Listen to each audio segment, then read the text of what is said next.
ભાવનગર મહાનગરપાલિકાના એસ્ટેટ વિભાગ દ્વારા અને દબાણ હટાવ સેલ દ્વારા છેલ્લા ઘણા સમયથી ભાવનગર શહેરમાં ધાર્મિક સ્થાનોના દબાણો દૂર કરવાની પ્રવૃત્તિ સામે જે તે સમયે પ્રચંડ લોક રોષ વ્યાપી ગયા બાદ ધાર્મિક સંસ્થાનોના દબાણો દૂર કરવાની પ્રવૃત્તિ સામે બ્રેક લાગી હતી।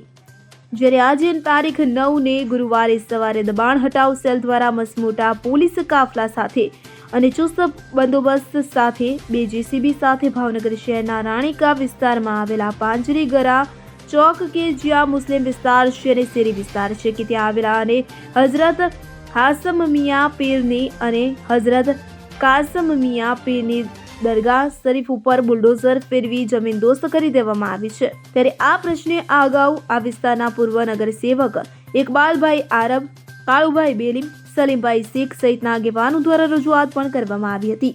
ભાવનગર શહેરના ઘણા હિન્દુ મુસ્લિમ ધાર્મિક સ્થાનો તોડવામાં આવતા ત્યારે જનાક્રોશ જોવા મળ્યો હતો કે જેથી મહાનગરપાલિકા દ્વારા બ્રેક લગાવવામાં આવી હતી। જ્યારે આજે સવારે મહાનગરપાલિકા દ્વારા ઉપરોક્ત બંને ધાર્મિક સ્થાનો ઉપર બુલડોઝર ફેરવી દબાણો દૂર કરાયા હતા તો આ બાબતે મુસ્લિમ સમાજમાં રોષની લાગણી પ્રસરી જવા પામી છે। મુસ્લિમ સમાજના આગેવાનોએ આ બનાવને સખત શબ્દોમાં વખોડી કાઢ્યો છે।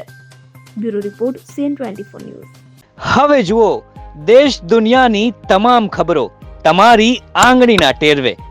ઉઠાવો મોબાઈલ અને Google Play Store પરથી ડાઉનલોડ કરો અમારી CN24 ન્યૂઝ મોબાઈલ એપ।